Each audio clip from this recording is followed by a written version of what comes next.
When he comes to the throne in 1603, King James inherits a divided world.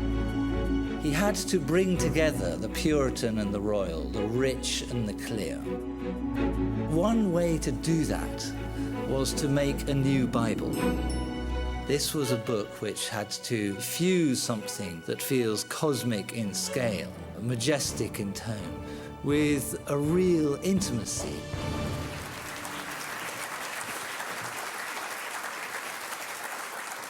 I think that the King James Bible is probably the greatest thing that England has ever made. And that is my subject. And how it emerged is a mystery and a conundrum, because first of all, it begins with this appalling figure here. Those are surely the most magnificent trousers you've ever seen. They're certainly the greatest garment ever worn by a member of the British royal family, I can assure you of that. And notice the pink stockings.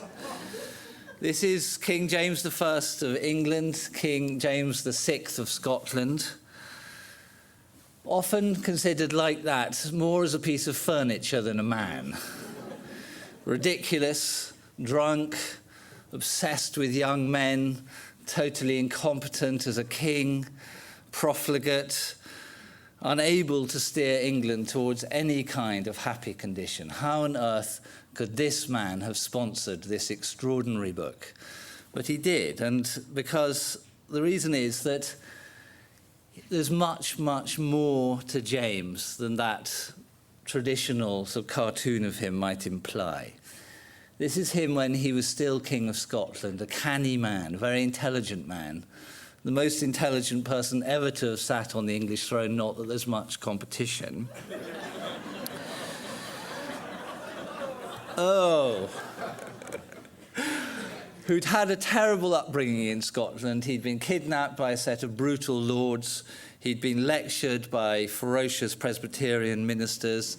He'd been educated by the worst of them all, George Buchanan, the most terrifying man in Europe, the tutor of Montaigne, among others, a great, towering European intellectual. And he had been king of a country where the crown was one of the weakest in Europe. And in England, it was very, very different matter. At the English Reformation in the 1530s, Henry VIII had got rid of the Pope, as many countries across Europe during the Reformation did. But it's often said that in the European Reformation, they dethroned the Pope and put the Bible in its stead. But Henry VIII didn't do that. He dethroned the Pope and put himself in his stead. Now, this is the title page of the first official Bible in English, the Great Bible, published in the late 1530s, drawing largely on the work of William Tyndale. And this is the title page of the actual copy that belonged to Thomas Cromwell, who was Henry VIII's chief minister and organizer of the Reformation. And you can see there, Henry VIII is at the top. He's handing out two books. These are the Bible. They actually say on them Verbum Dei, the Word of God, to his bishops here, down through the church to the people, and to the laity, to the great lords, the lesser lords, and the people down here. So he is the fount of all goodness. And all of these people down here, they have little red cartoons coming out of their faces, and every single one of them says, "Long live the King." God doesn't get a mention. Now, of course, this is exactly the kind of arrangement that James in Scotland would love, was longing for. A king sort of centrally instituted in the church and becoming the source of all meaning. But the people of England were not entirely booked in to that royal supremacy picture. They had absorbed much of the Reformation and loved the individual freedom it promised to them. And so during Mary's reign, Bloody Mary's ferocious Catholic reign, many English Protestants went abroad, many to Geneva, And a great new translation of the Bible was produced there in 1560, known as the Geneva Bible. And this is a copy of it. And it's Shakespeare's Bible. It was the Bible the Pilgrim Fathers brought. And it was really like a kind of family encyclopedia. This is open to a page with a map of the Holy Land, with a kind of key to the map on the bottom. And then you can see along each border of the page of text on the right, marginal notes. Now, the marginal notes of the Geneva Bible were the thing that James hated more than anything else, because they loathed royalty. And in the notes, and also in the text of the Old Testament, the word king appears something like 400 times. Every single time it is translated as tyrant. Not entirely loved by the royal establishment. And so Elizabeth, in the late 1560s, produced another Bible known as the Bishop's Bible, after the 14 or so, no one's quite sure about the number, bishops who translated it. And this is the title page of Elizabeth's own copy of the Bishop's Bible. And there she is. There is actually a mention of God on this page, down there. You're getting the picture, I think. But the trouble with the Bishop's Bible, all very well as far as the royal establishment is concerned, but it was an absolute dog of a translation. The phrase that appears in the King James Bible as "cast thy bread upon the waters" is translated in the Bishop's Bible as "lay thy bread upon wet faces," which doesn't have quite the same ring to it somehow. So England is in this very, very divided, unresolved condition. It is a very, very polarized moment that you have this ferocious, stripped, Puritan strictness. This is a chapel in Shropshire, and it is an incredibly untouched, rare survival of exactly what your Puritan church in the late 16th century would have been about. You also have this kind of sense of no elaboration, no sense of grandeur, no sense of substance would be too much. This is the Marble Hall in Hatfield, the great palace which was built by James I's secretary, Robert Cecil, who I'll talk about in a minute. This room was completed in exactly the same month that the King James Bible was published. This is the upper chamber there. There is James himself presiding over the upper chamber. And when he comes to the throne in 1603, inherits a divided world, a world which has these deep divisions which in the rest of Europe have produced vicious and destructive civil war, and would go on to do that right on until the 1630s. He had to bring together the Puritan and the royal, the rich and the clear. And one way to do that was to make a new Bible. It may seem strange, I think, for us to hear that now, but religion in the early 17th century is really utterly inseparable from life. That someone once said to me when I was describing the making of the King James Bible to them, an American said to me, "It reminds me of the Manhattan Project." Here is an immensely powerful and potentially explosive instrument, which could be the great savior of the country, and yet is extremely difficult to get right. And the only way of getting it right is to summon as many of the great brains as you could, and with very, very careful and exact tinkering, create an instrument which the country could save the country. And so the Puritans demanded of James that he should do something about the church. And he summoned a great conference in Hampton Court early in 1604, where leading Puritans, rather moderate Puritans, were invited, and also many of the bishops. And for 3 days, they debated with each other. And on the third day, one of the Puritans said to James, what we really need is a new Bible. Meaning, of course, that the bishop's Bible, the official Bible, was inadequate, and what we should have is the Geneva Bible, the Bible they loved. But James, this very slick and instant, clever, immediate operator, jumped on it and said, a new Bible, what a good idea. Let's have a new Bible. And so this book emerges from just a little wrinkle in a conference, almost a debating point. And James appointed this man, Robert Cecil, to be the organizer of it. Robert Cecil, his Secretary of State, easily the most corrupt man in England at the time. England was at war with Spain when this portrait was painted. He, as the King's Secretary, was receiving a handsome pension from the King of Spain every year.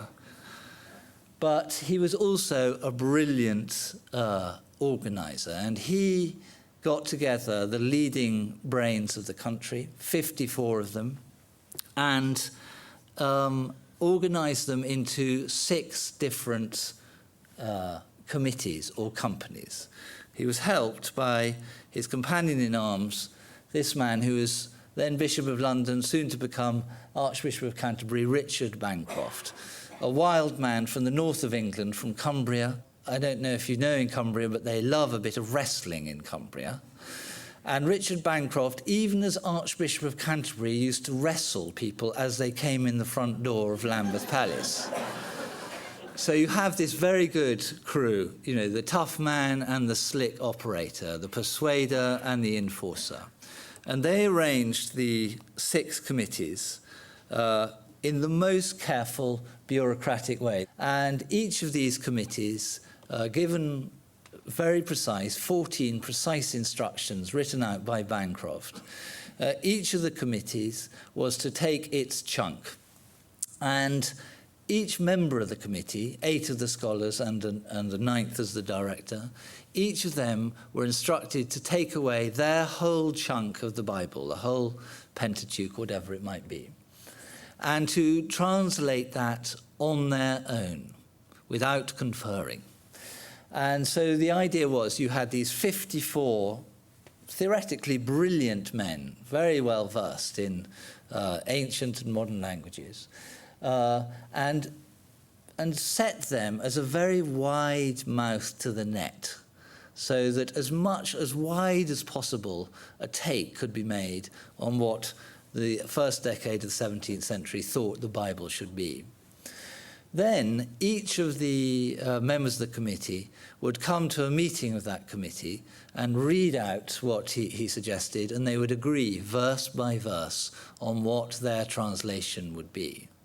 That committee would then submit their suggested translation to a revising committee in London, which met in the Stationers' Hall.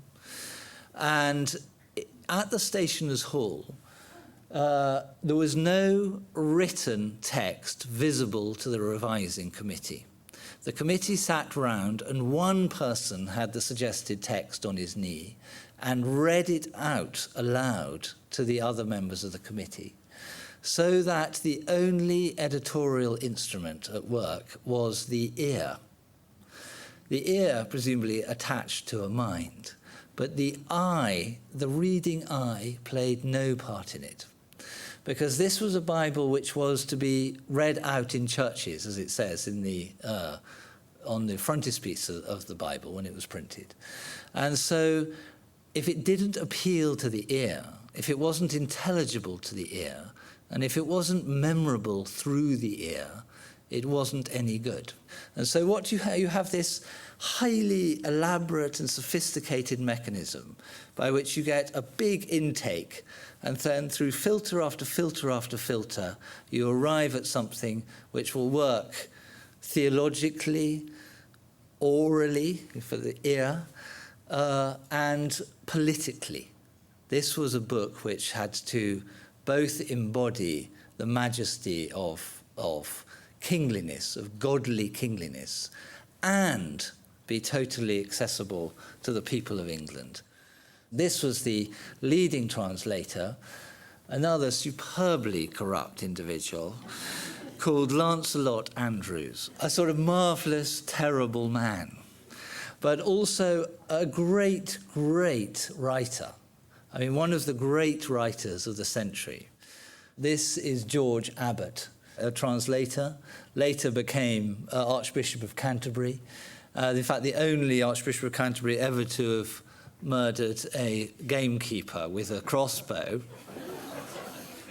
It was on a Thursday, and as a penance, every Thursday for the rest of his life, he restricted himself to a single meat pie. One of the reasons, I think, that the King James Bible is a great book is that the people who did this, who made these translations, were not tucked away in the ivory tower of a university in their grey V-necks and their gold-rimmed spectacles. They were deeply involved with the worlds of politics, commerce, each other, a kind of a hubbub of interaction with the very, very dynamic London of the first decade of the 17th century. And it's that real world infusion which gives the book as much of its sort of bottom and its juice.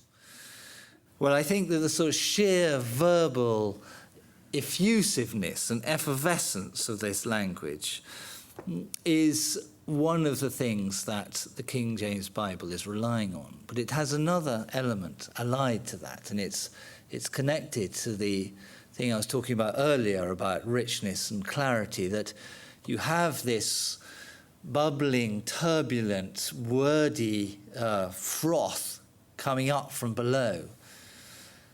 But applied to it is an extremely strict scholarly understanding and also religious understanding that the job of the translator of a Bible is not in any way to be an author. They are not authors, they are translators. Only by really submitting to that authority and not in any way establishing your own authority alongside it or in connection to it, only by being secretarial could you hope to get a translation good. And so the English of the King James Bible is certainly not the English that was spoken or written in the first decade of the 17th century. It is actually not a form of English that was ever spoken anywhere or written.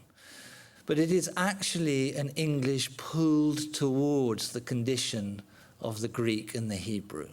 It is more like a kind of middle ground. If you think of translation as having a source and a target, source in Hebrew or Greek, target in English, the King James Bible exists somewhere like here, that English is pulled over here. And so the forms of the sentences, the forms of the grammar, the incredible repetitiveness, for example, of the Hebrew, is of the Old Testament, is English as Hebrew. And I think we've all, or many of us, have come to think of that as the sort of language that God might speak. And it's deliberately strange in my mind. It is deliberately taken to a place where people wouldn't naturally feel that was the sort of language which you or I might use to each other, because that is not the subject of this book. This book is about intense strangeness. And I think there is a sort of very, very conscious distancing from ordinariness. So the King James Bible went through its processes. It's all very obscure because nearly all the documentation has disappeared. There were great fires in Whitehall in the Royal Palace in 1618, another one in the 1690s. So most of the documents have disappeared. And somehow or other, it emerged in 1611. And when it emerged, it was exceptionally badly done. It was absolutely catastrophic. The printing, a 19th century scholar started to count the mistakes in the King James Bible as it was printed in 1611 in the various editions, and he stopped counting at 25,000. And there were, of course, some very famous mistakes. In the famous Wicked Bible, published in 1631, a rather crucial word was left out.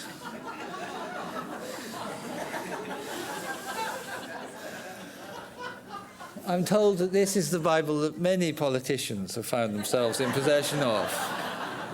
That's a cheap joke.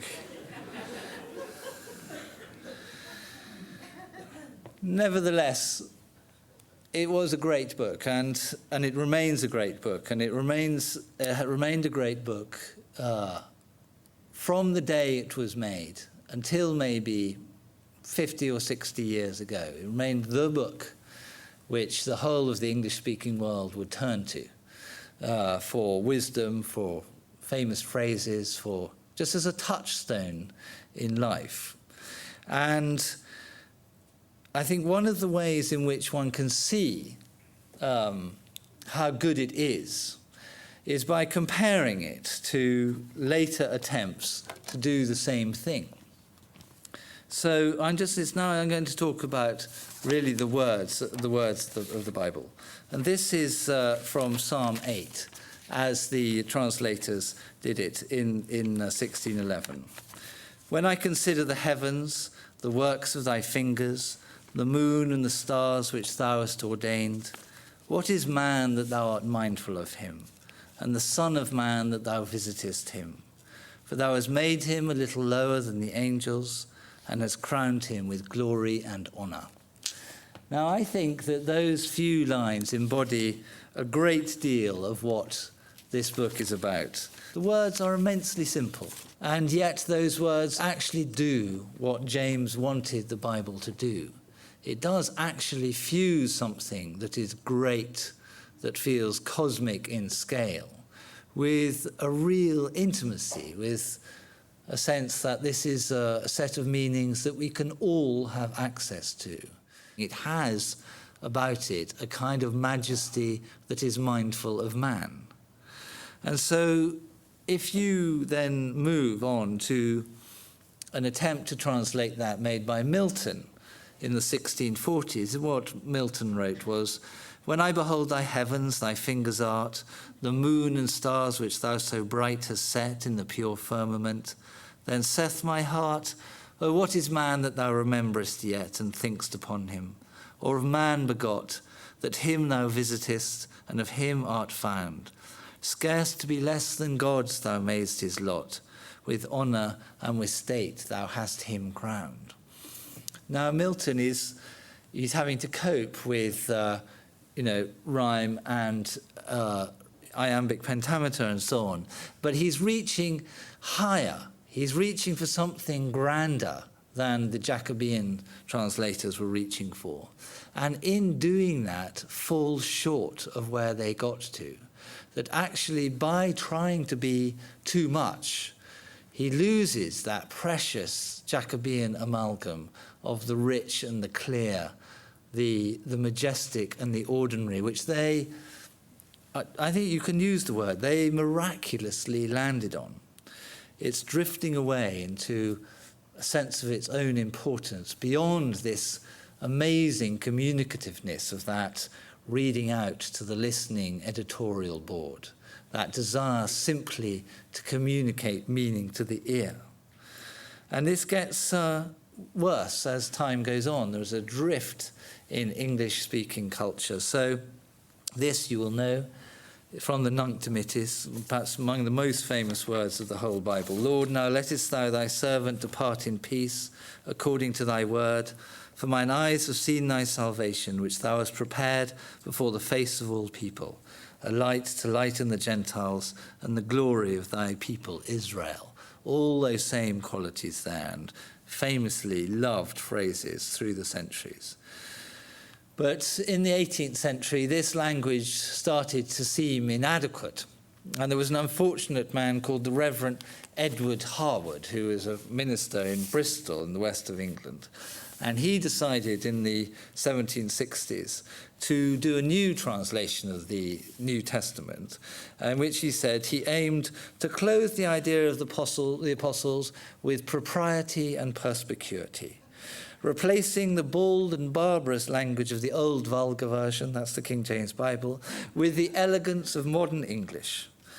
Now, so his version of the Nunc Dimittis goes like this. O God, thy promise to me is amply fulfilled. I now quit the post of human life with satisfaction and joy, since thou hast indulged mine eyes with so divine a spectacle as the great Messiah. Well, I think many of us have made better resignation speeches than that. And in the 20th century, it takes a third turn. So if you have 18th century rationalization, 19th century fancy dress, effectively, 20th century boredom. 20th century translations aim not to embody any of these kind of great ideas of the music of the holy, if you like.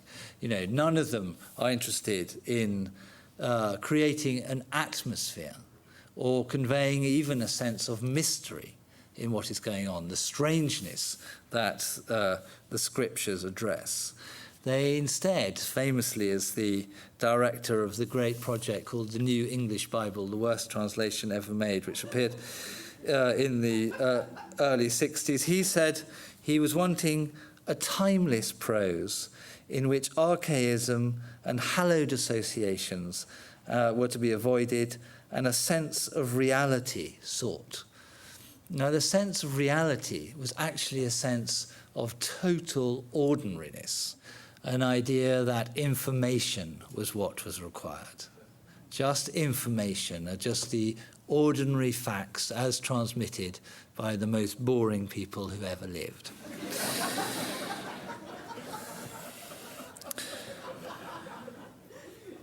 There is certainly something about the King James Bible which can stimulate in people an extreme and obsessive conservatism. And although it is a great book of liberation and beauty, and it is, in my mind, certainly both those things, it is also and has often been an instrument of control and oppression through much of its history. But I would prefer to see this marvelous image here. This is the finest edition.